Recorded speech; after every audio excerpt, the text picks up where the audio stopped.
On February 23, 1991, a young woman's body was found in Goose Lake Wildlife Preserve in Milwaukee, Wisconsin, by a guy walking his dog.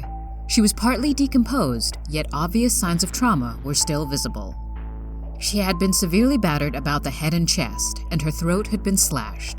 Her legs were spread and her shirt pulled up to expose her breasts. She had been sexually assaulted after death. Strangely, her hands had been severed and were later recovered by hunters, lacking fingertips. On March 15, 1991, a morgue photograph was downloaded into a computer, and a visual image of what the young woman might have looked like in life was created to assist detectives with identifying her remains. The sad story received national coverage, but no leads were forthcoming. Weeks later, a woman who had seen the poster of her believed she might know the identity of the dead girl. The woman informed police she believed this girl had been seen with a pimp named Joseph White. In 1990, White had recruited a young woman to work for him. One day she vanished. The woman had run away from a group home and straight into the arms of Joseph White. The group home's administrator saw the photographs of the missing girl, and she identified her as 16-year-old Doris Ann MacLeod. Police discovered that MacLeod was sexually abused as a child and eventually lived in 17 foster homes. From the beginning, MacLeod experienced problems with White. She didn't want to prostitute herself. It wasn't the life she hoped to find in the city. June 18, 1991, detectives arrived at White's house in a Milwaukee inner-city neighborhood. They entered by the front door, but cowardly White exited by the back, leaving his 3-year-old son behind. Inside the filthy, unkempt house, police discovered clothes and jewelry belonging to MacLeod. However, this evidence remains largely circumstantial. White's 3-year-old son suddenly tugged on the flashlight on a detective's belt, curious about the object. He wanted to play with it. When the child, Joseph Jr., was shown a picture of MacLeod, he said, "That's Dee." He told the officers that the monster in the house hurt her. Little Joseph Jr. led the police downstairs to MacLeod's makeshift bedroom.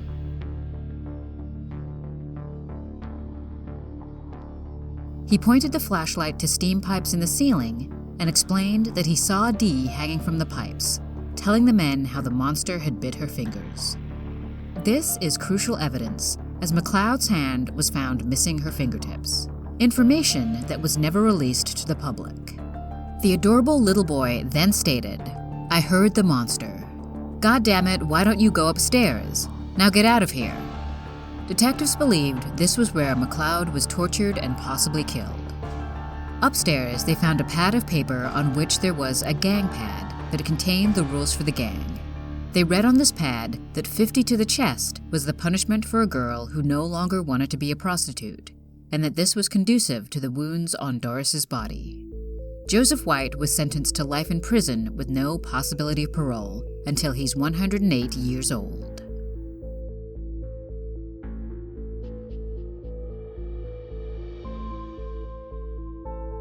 On December 31, 1989, Noreen Boyle, wife of a popular and charismatic doctor in Mansfield, Ohio, disappeared. Noreen had been married to her husband, John Boyle, for 22 years. They have a son, 11-year-old Collier, and 2.5-years-old Elizabeth, who they adopted from Taiwan. A good friend of Noreen reported her missing when she hadn't shown up for their lunch date. Police investigating her disappearance found that John Boyle had numerous affairs during their marriage, and that he had bought a house in Erie, Pennsylvania for his pregnant mistress, intending to move in. Police also found that Noreen had asked for a divorce prior to her disappearance. Police suspected it's more than a missing persons case and believed Noreen is probably a victim of foul play, so they interviewed Collier privately about the night his mother disappeared. Collier said that at about 3:15 a.m. of December 31st, he heard his parents arguing, and then later he heard a big thud coming from the room of his parents. Shortly after that, he heard his father walking down the hallway towards his room. He said his father opened his door, looking at him for a long period of time as if he was checking on him. Collier pretended to be asleep. The next morning, his father told him that his mother had left on a vacation. Collier also said that after his mother went missing, his father went on back-and-forth trips from their home in Mansfield to his new house in Erie, Pennsylvania, and that after his father came back from Erie, his shoulder and arms were very sore, and he asked Collier to rub liniment oil on him. Police checked on local businesses and found that John rented a jackhammer and had also purchased a roll of indoor-outdoor carpet a few days before Noreen disappeared. The retailer who sold John's new home in Erie told investigators that he asked to lower the floor in the basement so his kids could play basketball. 26 days after Noreen disappeared, police got a search warrant for John Boyle's new home in Erie, Pennsylvania. They went to check the basement, where they saw the floor had been recently painted gray and new shelves installed at one end. When police went looking around, they noticed the floor was recently filled with concrete and that it's soft, so they pulled up the carpet and began digging. Police found Noreen's badly decomposed body, her head covered with a plastic bag and wearing a Rolex watch. The watch had stopped on December 31st, the day Noreen disappeared. Police concluded that John struck Noreen in the head, then suffocated her by putting a plastic bag over her head. John Boyle was arrested, and his son Collier testified against him in 1990. He was found guilty of the murder and was sentenced to life in prison.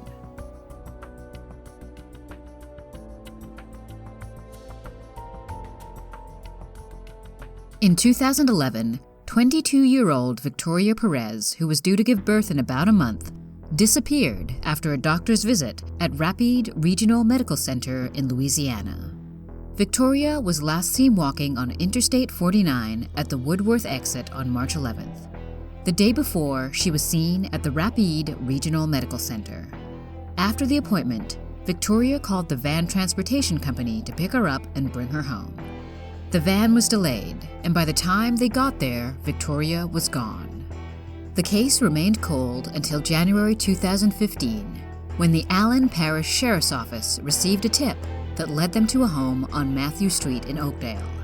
It was there that her remains were found. It all began when a woman named Pamela Causey Fregia was desperate to stop her husband from leaving. She claimed she was pregnant, and she showed him a fake pregnancy test. He didn't believe her and moved to another state. Causey Fregia continued with her lie, sending him fake sonogram photos. Months passed, and Causey Fregia realized she needed a child. She traveled to a hospital with her daughter and tried to find an infant. Instead, she found Victoria Perez, who was 8 months pregnant. Causey Fregia lured Perez to her home with the promise of free baby clothes. When the pair arrived, Causey Fregia killed Perez by blunt force. She then tried to cut the baby out of Perez but failed. Causey Fregia took Perez's body down the road to a wooded, family-owned property. She spent several days burning the body, and then she burned the remains. 4 years later, Causey Fregia's own children turned her into the police. Police sent cadaver dogs around the property, and they discovered Perez's remains. Causey Fregia was charged with first-degree murder and first-degree feticide.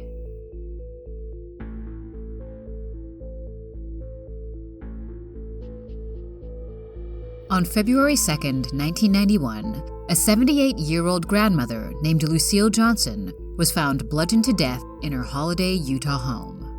According to police reports, she was found dead by her daughter the very next day, and her body had been battered and her bloodied face was covered with a pillow. Interestingly, investigators at the time found Lego bricks on Johnson's living room floor, in the home's entry, and on the driveway.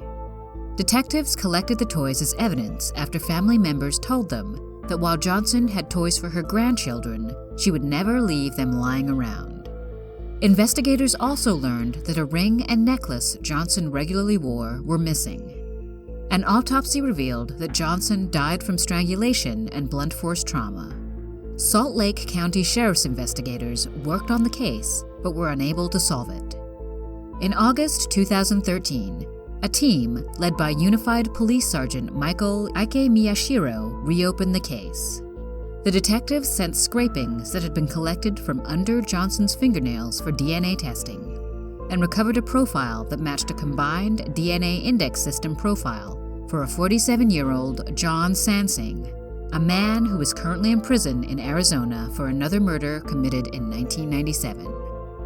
Investigators also matched fingerprints from the Lego toys gathered during the original investigation with one of Sansing's children, who was 5 years old at the time of the killing. Police believed that the child was used to gain entry and that Sansing and Johnson previously did not know one another.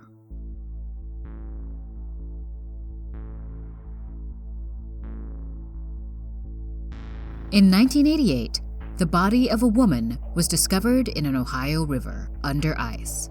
She had been strangled to death, and most of the evidence had been washed away by the rushing water. A check of missing persons reports identified the woman as 32-year-old Margie Coffey, a single mother of 2 young children. She had been reported missing 10 days earlier. The autopsy revealed that she had been strangled with her own scarf. The coroner estimated she had been dumped in the creek 10 days earlier, the same day she disappeared. Police investigating the case found that Margie had a relationship with a married police officer named Charles Oswald. And investigators who examined Margie's body and clothing discovered some fibers found on her leg warmers that matched the unique carpeting in Charles's cop car that night. But this evidence is just circumstantial. Police wonder, what is the motive?